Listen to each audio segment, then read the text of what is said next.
창세기 1장 26절부터 28절까지 말씀.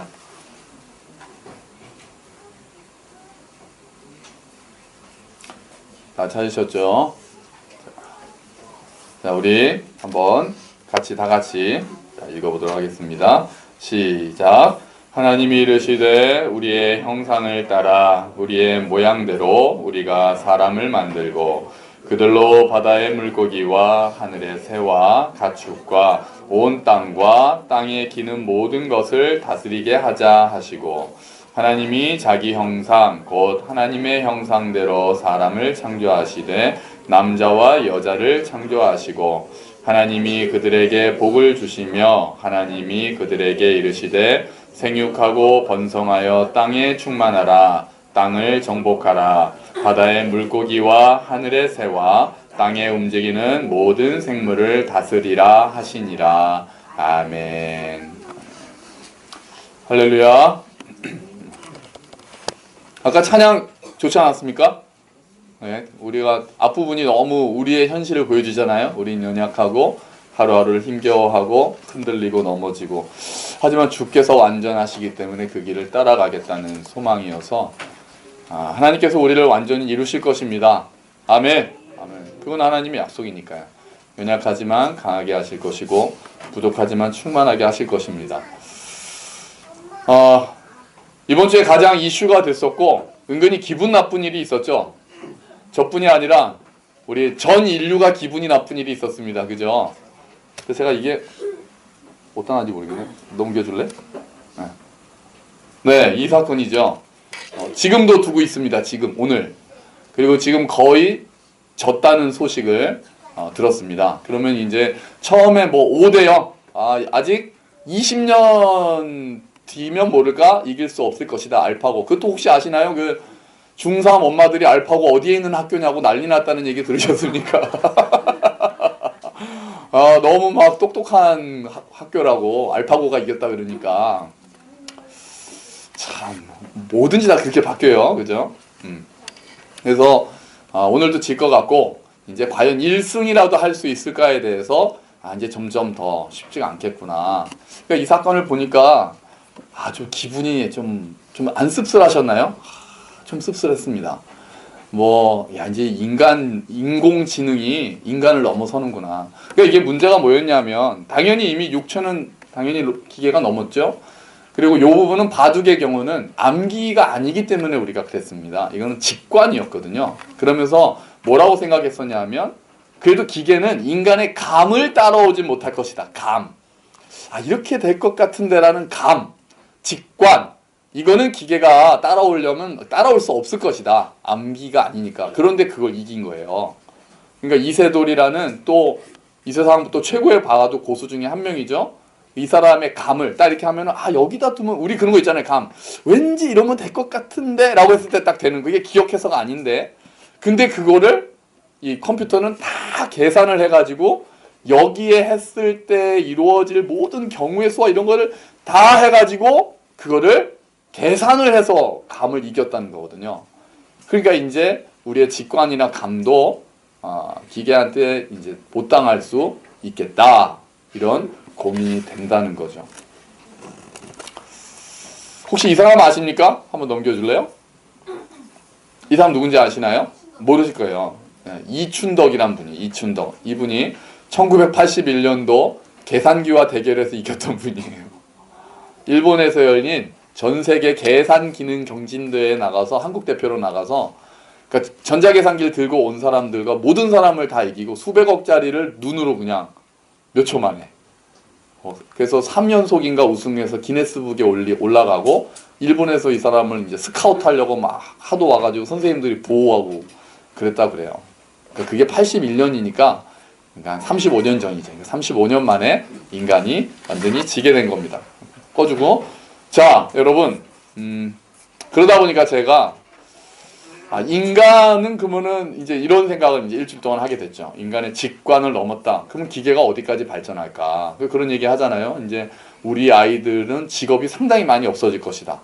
제일 두려워하는 직업 중에 하나가 이제 판사들이 만났거든요. 근데 인공지능이 대체할 수 있는 직업들 얘기는 막 하면서 판사들도 굉장히 상위에 속한다는 거예요. 왜냐하면은 판례 같은 거를 찾아서 이런 게 굉장히 중요한 역할인데 그게 다 정보가 입력돼 있으면 이런 사건에는 이런 사례가 있다는 걸 제시할 수 있는 능력이잖아요.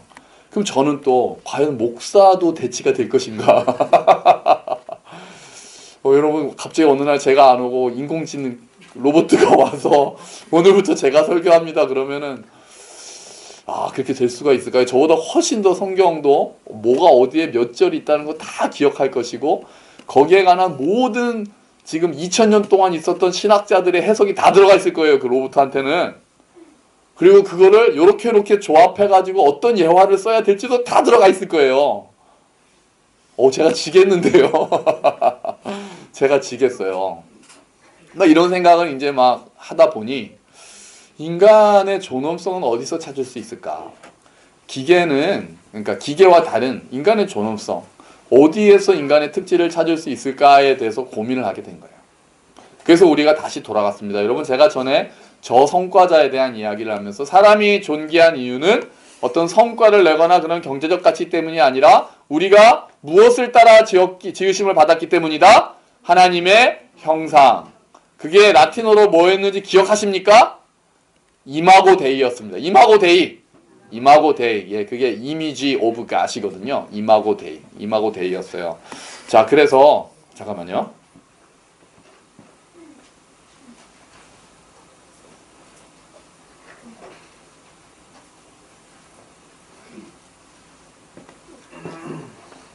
네, 아무래도 있어야 되겠어요. 자, 그래서 하나님의 형상을 따라 지으심을 받았다는 창세기 본문으로 제가 다시 돌아왔어요. 인간이 하나님의 형상을 따라 지으심을 받았기 때문에 존귀하다는 이야기는 우리가 많이 하는데 그러면 하나님의 형상이라는 게 과연 뭐길래 우리가 존귀할까? 이 생각을 좀 더 하게 된 거죠. 우리가 하나님의 형상을 따라 지으심을 받았기 때문에 중요하고 소중하고 하면 하나님의 형상을 따라서 지으심을 받았기 때문에 우리가 가지고 있는 기계는 따라올 수 없는 그것이 과연 뭘까? 이렇게 생각을 하게 된 거죠. 그거에 대해서 많은 사람들이 그게 성경에는 정확하게 하나님의 형상을 하나님께서 이렇게 말씀하시잖아요. 자, 우리가 우리의 형상대로 사람을 만들자. 우리의 모양대로 사람을 만들자. 그런데 그게 뭔지에 대한 얘기는 없어요, 성경에. 우리의 형상이란 뭘까? 이런 것이다가 없어요. 그리고 그냥 우리의 형상대로 사람을 만들자. 그러고 만들어 버리셔요. 그렇기 때문에 그럼 과연 그 후대 많은 사람들이 하나님의 형상대로 우리가 지으심을 받아서 존귀한다는 건 알겠는데 그럼 하나님의 형상대로 지으심을 받았다는 건 도대체 무슨 뜻일까에 대해서 많은 사람들이 고민하기 시작했어요. 거기에 대해서 대답들이 많이 있었습니다. 근데 가장 오늘 좀 요건 어려워요. 어려운데 한번 좀 볼게요. 좀 어려운 말이 나올 수밖에 없겠습니다. 우리 아이들은 좀 어려워도 그냥 이해해 주세요. 많은 신학자들은 먼저 구조적인 측면에서, 그러니까 두 가지 측면이거든요. 하나님의 형상을 이제 봅니다. 그리고 또 한 가지 측면은 이제 기능적인 측면이라고 해요. 말이 좀 어렵습니다. 이게 철학 용어에서 그런데요. 이렇게 보시면 알아요. 좀 더 쉽습니다. 구조적인 측면이라는 거는, 그러니까 이때 인간이 특질이 있다는 거는 동물과의 차이일 수 있겠는데요. 구조적으로 측면이 있다는 거, 다른 측면은 우리가 뭔가를 가지고 있는 게 있다는 거예요. 인간만. 뭘까요? 인간만 가지고 있는 거 뭘까요? 뭐 생각나세요? 일단 뭐요? 생명? 아니 동물도 있잖아 그거는. 그렇지? 일단 언어도 있죠. 예, 언어에 대한 이야기도 나왔어요. 또 어떤 거요? 예? 뭐 지능에 대한 이야기도 있었어요. 어떤 지성, 지능. 그리고요 자유의지가 있었어요. 본능에 따라 움직이는 게 아니라 자유의지 이런 것들이에요. 뭐 이성, 자유의지, 언어, 그리고 뭐 미적 감각 이런 것들이 구조적으로 아예 우리가 태어날 때부터 우리가 가지고 있는 것들, 동물과의 차이로 가지고 있는 것들, 이게 하나님의 형상대로 지으심을 받았다는 뜻일 것이다라는 이야기가 제일 많이 오랫동안 나왔어요. 오랫동안 이거에 대해서. 동물과의 차이는 이성이다, 뭐 생각할 줄 안다, 본능에 따라 움직이는 게 아니라 의지가 있다, 자유의지가 있다 이런 이야기들을 많이 해왔단 말이에요. 근데 어느 순간부터 다른 의견들, 그런 어떤 미리 가지고 있는 것보다 더 중요한 것들이 있지 않느냐, 그걸 기능적 측면을 우리가 강조해야 되겠다라고 했습니다. 기능적 측면이란 건 뭐냐면 한마디로 이런 거예요. 그런 거, 이성이 있다, 자유의지가 있다, 이거보다 그걸로 어떻게 관계를 맺는가 하는 것이 더 중요한 거다. 무슨 말인지 아시겠죠? 그러니까 이성이 있다는 것 자체로 하나님의 형상이라고 얘기하는 것이 아니라 그 이성을 가지고 어떻게 관계를 맺는가 하는 게 더 중요하다라고 강조하기 시작한 거예요. 그러면 여기서 관계가, 우리 사람이 맺어야 될 관계가 세 가지 방향으로 있습니다. 첫 번째는 어떻게, 누구와 관계를 맺겠어요? 하나님하고 관계를 맺죠. 첫 번째는. 그리고 사람, 자연. 세 가지 측면에서 관계를 어떻게 맺느냐. 그거에 따라서 하나님의 형상이 어떠한 것인지를 알 수 있다라고 얘기한 겁니다. 오늘 좀 어렵죠? 여기까지만 어려워요. 자, 다시요. 이거 좀 어려우니까 다시 말씀을 드릴게요. 자, 인간이 하나님의 형상을 따라 지으심을 받았기 때문에 소중한데, 존귀한데, 그러면 하나님의 형상을 따라, 그건 뭘까? 하나님의 형상은, 그러면 우리가 이성이 있다, 우리가 자유의지가 있다, 뭐 우리가 미적 감각이 있다, 이렇게 이야기를 했던 의견들이 많았는데, 어느 순간부터 그거보다는 우리가 관계를 맺는 사람들, 관계를 맺는 존재들이고, 그 관계는 하나님과 어떤 관계를 맺는가, 사람과 어떤 관계를 맺는가, 자연과 어떤 관계를 맺는가 하는 것이 더 본질적인 내용이다라는 강조점들이 생겼다는 거죠. 이해가 되시죠? 그러니까 하나님의 형상에서 가장 중요한 거는 관계를 맺는다는 것으로 보기 시작했다는 거예요. 저도 이게 더 좋아요. 맞는지는 잘 모르겠고 더 좋은 거죠. 자, 그러면은요. 이제 우리가 그러면 우리가 어떻게 하나님과 관계를 맺느냐, 어떻게 사람과 관계를 맺느냐, 어떻게 자연과 관계를 맺느냐를 통해서 하나님의 형상이 드러나거든요. 그러면 처음에 사람은 하나님과 어떻게 관계를 맺었습니까? 죄가 들어오기 전에 아담은 하나님과 어떻게 관계를 맺었습니까? 하나님의 말씀에 순종하는 것으로 관계를 맺었어요. 그리고 하나님을 예배하는 자였습니다. 죄가 들어오기 전에 아담의 모습은, 우리 인간의 모습은 하나님과 말씀에 순종하고 예배하는 관계를 맺고 있었던 거예요. 우리 사람이요. 하나님과. 그러면 사람과는 어떤 관계였죠? 뭐라고 표현하죠? 하와를 지으실 때 뭐로 지으셨죠? 돕는 배필. 돕는 관계를 맺고 있었어요. 사람하고는. 죄가 들어오기 이전에. 자연에 대해서는요. 자연을 다스리게 하셨습니다. 땅을 정복하라, 다스리라. 에덴을 경작하고 지키게 하셨다.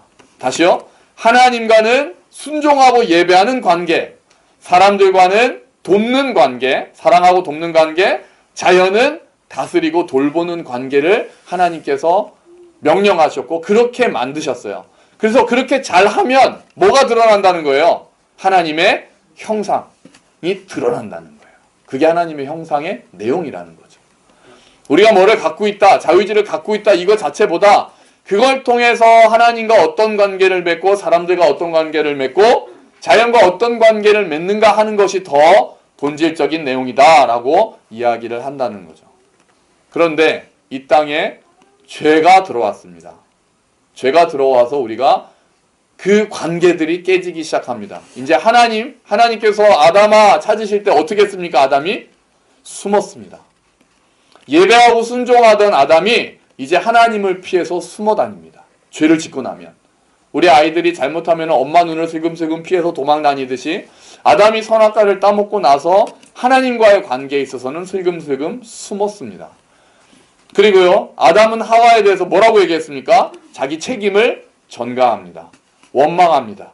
돕는 배필이었던 하와에게 자기의 책임을 전가하고 하나님한테 이 사람을 탓하고 그런 관계로 바뀌었습니다. 자연은요, 그로 인해 자연이 저주를 받고 지금까지 사람은 자연을 돌보기보다 자연을 착취하고 함부로 개발해서 지금 자연의 파괴가 일어나고 있다는 거죠. 그래서 하나님의 형상은 현재 다 죄 이후에 훼손됐다라고 이야기합니다. 망가진 거죠. 하나님께서 하나님의 형상을 따라 인간을 만드셨는데 죄가 들어와서 우리가 하나님의 형상을 잃어버린 건 아닙니다. 완전히 잃어버리진 않았어요.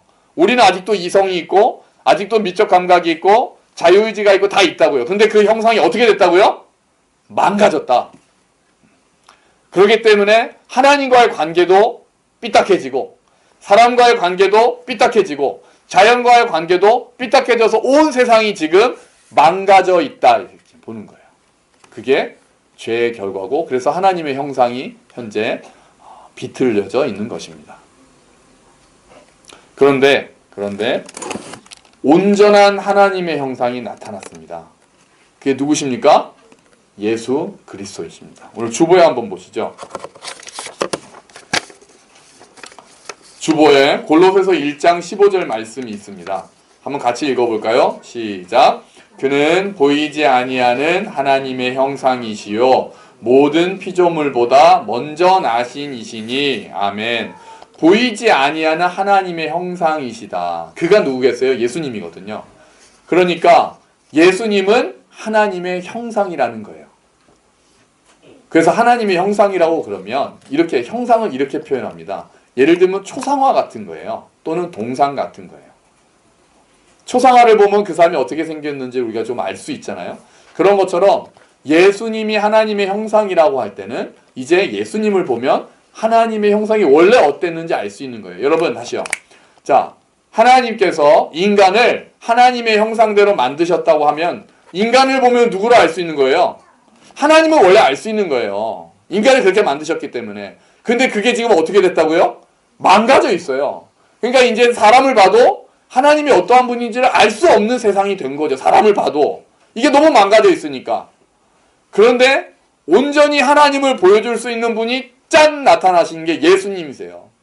그래서 예수님을 보면 하나님이 어떠한 분이신지를 알 수 있다는 거예요. 예수님은 어떤 분이셨어요? 하나님과 어떤 관계셨습니까? 온전히 하나님의 뜻에 순종하셨던 분이에요. 기억나시죠? 내가 말하는 거는 내 뜻대로 말하는 게 아니야. 아버지께서 말하라고 하는 것만 나는 말해. 이렇게 말씀하셨어요. 제일 마지막에 겟세마네 동산에서 어떻게 하셨습니까? 정말 이거 십자가 정말 지고 싶지 않은데 주님 할 수만 있으면 내가 이 고통 정말 피하고 싶습니다. 그러나 내 뜻대로 마시고 아버지의 뜻대로 하세요. 그렇게 말씀하셨어요. 하나님과의 관계에서 그게 하나님의 형상의 모습이라고 보여주셨다는 거예요. 예수님이. 사람에 대해서는 예수님이 어떠셨죠? 아무리 약한 자라도 예수님이 없이 여긴 사람이 없었어요. 진짜 모든 사람이 저 사람 저주받았어 가까이 가면 안 돼 했던 그런 문둥병에 걸린 한센병에 걸린 그 사람도 예수님께서 손을 대시면서 나았다 말씀하셨어요. 모든 사람이 돌을 던졌던 남편이 5 있었던 그 여인에게도 찾아가셔서 예수님께서 생수의 말씀을 전해주셨어요. 어린아이들, 당시에서는 막 무시당하던 어린아이들 안아주시고 내게 오는 것을 막지 마라 말씀하셨어요.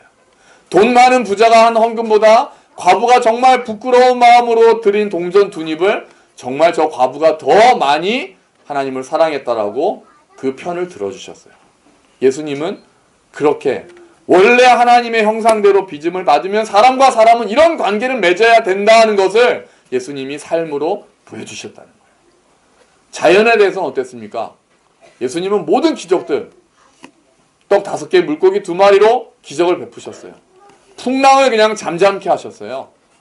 바다야 잠잠해라 꾸짖 드시고 병도 낫게 하시고 원래 그런 것처럼 예수님께서 자연을 그렇게 제대로 하나님의 권위를 가지고 다스리는 게 어떤 것인지를 보여주셨어요. 그렇게 예수님께서 하나님의 형상을 다 완전하게 보여주셨습니다. 할렐루야! 그래서 우리가 하나님이 어떤 분이세요? 하나님 나 안 보이는데? 하나님 한번 보여줘봐. 그러면 우리는 예수님을 봐야 되는 거예요. 지금은. 예수님을 봐야 돼요. 그 예수님을 보면서 하나님이 원래 이런 분이구나라고 알 수 있는 거예요. 그 이야기가 우리 주보에 요한복음에 나와 있습니다. 자, 요한복음 14장 9절 10절 그런 얘기를 한 사람이 있어요. 자, 빌립이라는 제자가 어느 날 예수님께 가서 주님 좀 하나님 아버지를 좀 보여주십시오. 이렇게 얘기를 했어요. 예수님한테. 그랬더니 예수님이 이렇게 대답하십니다. 9절부터 읽을까요? 시작. 예수께서 이르시되 빌립아 내가 이렇게 오래 너희와 함께 있으되 내가 나를 알지 못하느냐. 나를 본 자는 아버지를 보았거든 어찌하여 아버지를 보이라 하느냐. 아멘. 여기까지만 보죠.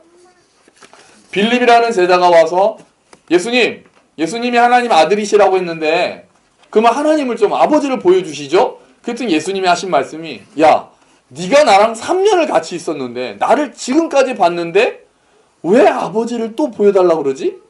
내가 아버지의 형상인데 나를 본 사람은 하나님을 본 거랑 같아. 이렇게 말씀하신 거예요. 여러분, 그럼 우리들은 이제 어떻게 된 사람들입니까? 우리들은 과연 어떨까요? 우리들 안에 하나님의 형상이 드러나고 있습니까? 드러나야 합니까? 네, 당연히 드러나야 합니다. 왜요? 우리는 믿음으로 예수님과 뭐한 자들입니까? 연합한 자들이거든. 내가 예수님을 믿으면 내 안에 누가 들어오세요? 성령 하나님, 예수님의 영이 들어오신다고요. 그러므로 우리가 예수님을 믿는다는 것은 예수님이 내 안에 오시는 거예요. 그런데 예수님은 하나님의 형상이시기 때문에 우리 안에서 예수님의 모습이 드러나는 게 정상인 거예요. 예수를 믿는다면 우리 안에서 다시 하나님의 형상이 드러나는 거예요. 이전에 인간이 하나님의 형상을 따라 지으심을 받았다가 그게 망가져 있었지만 예수님께서 오셔서 완전한 하나님의 형상을 다시 보여주시고 이제 그 예수님을 믿는 우리에게 예수님이 들어오셔서 우리가 예수님과 딱 연합함으로 우리들 안에서는 이제 하나님의 형상이 드러나기 시작한다는 거예요. 할렐루야! 그게 맞는 거예요. 그게. 우리 안에서는 예수님의 형상이 드러나는 게 맞는 거예요. 그러나 그 옆에 계신 분이 하나님의 형상을 가지고 계신 거예요. 근데 그게 생각보다 부끄럽잖아요. 우리가 정말 나한테서 하나님, 그러면서 우리도 이렇게 말할 수 있어야 되는 거예요. 누가 와가지고 야, 너 하나님 믿는다며? 나 하나님 안 보이는데 하나님 보여줘봐. 나 그럼 믿을게. 그럼 뭐라고 얘기해야 되는 거예요? 얘야, 친구여, 네가 나를 20년 동안 보았거늘 어찌하여 하나님을 또 보여달라고 하느냐? 나를 본 자는 하나님을 보았다라고 해야 되는 거예요, 원래. 근데 우린 그랬다가는 거의 불경죄 죄송하잖아요. 그러니까 그거는 시작은 했으나 완성되지 않은 거예요. 그래서 그 이야기를 고린도 후서에서 바울이 이렇게 이야기를 합니다. 우리 또 주보로 가보죠. 고린도후서 3장 18절 메시지 성경 번역을 제가 실었습니다. 같이 읽어볼게요. 시작. 우리와 하나님 사이를 가로막는 것은 아무것도 없습니다. 우리의 얼굴은 그분의 얼굴빛으로 환히 빛나고 있습니다. 하나님께서 우리 삶에 들어오시고 우리가 그분을 닮아갈 때 우리는 메시아를 꼭 닮은 형상으로 변화되고 우리 삶은 점점 더 밝아져서 보다 아름다워질 것입니다. 아멘, 아멘. 여러분, 우리 안에 예수 그리스도께서 오시고 우리 안에 성령 하나님께서 오시면서 이미 우리는 새로운 피조물이 되었습니다.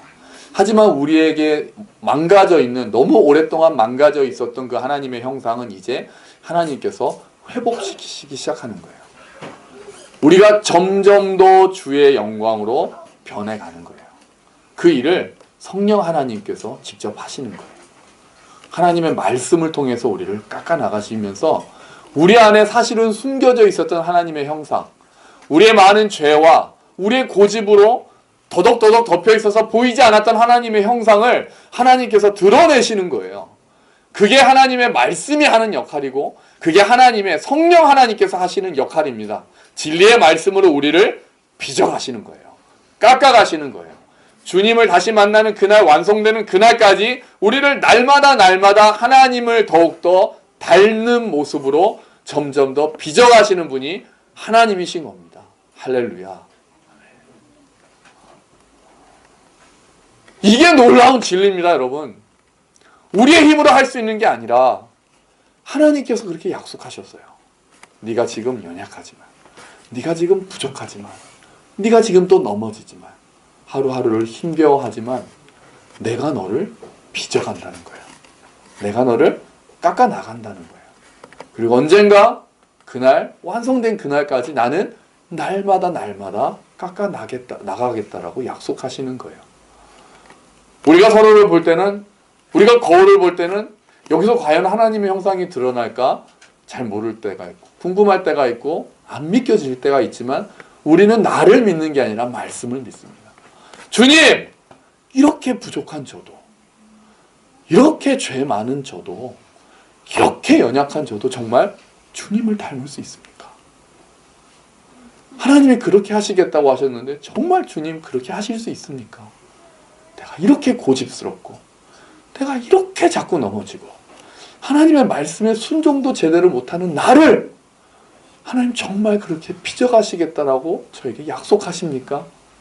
주님, 이게 웬 말입니까? 웬 은혜입니까?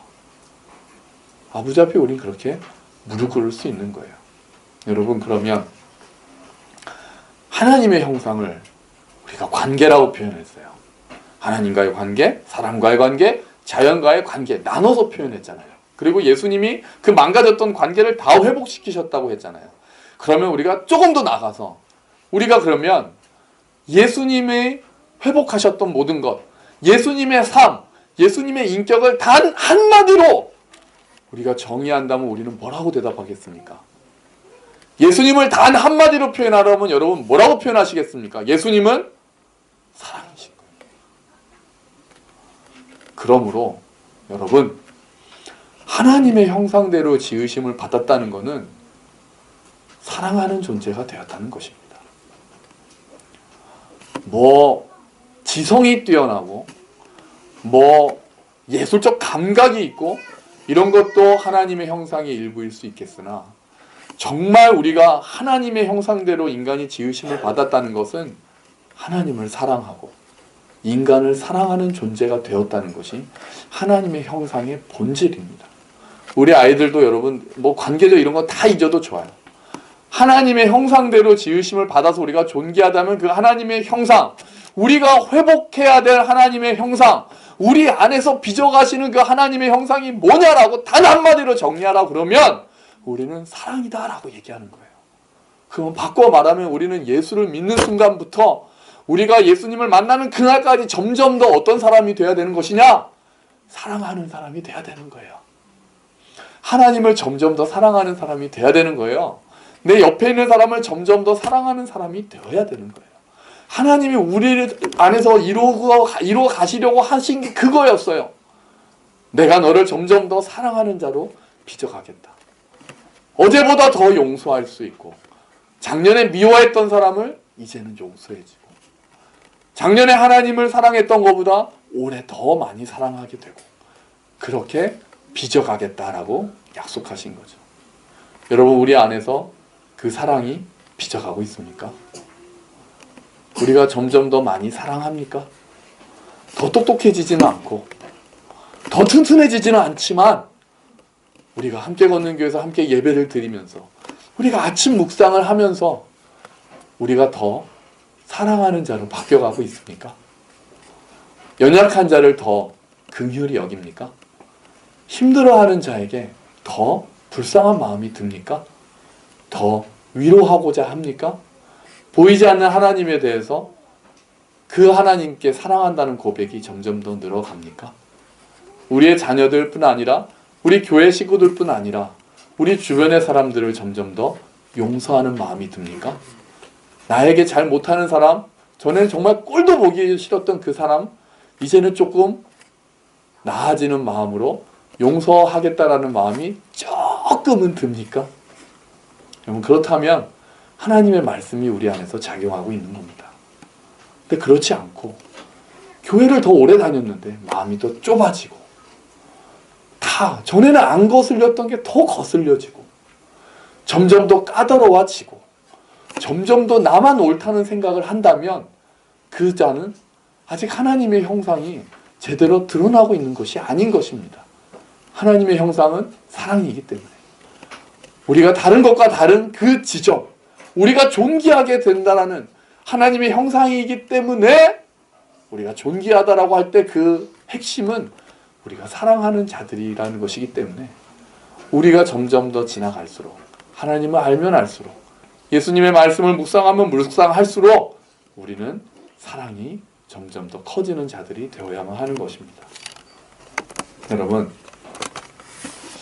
인공지능이 우리의 육체는 이미 뛰어넘었고 이제 우리의 지능도 뛰어넘어갑니다. 직관, 감조차 뛰어넘은 것 같습니다. 과연 근데 인공지능이 사랑도 할 수 있을까요? 그런 날이 올까요? 뭐 어떤 기계학자는 2029년에는 사랑, 그 감정을 가진 로봇이 등장할 거라고 예언 아닌 예언을 했다고 합니다. 과연 그렇게 될까요?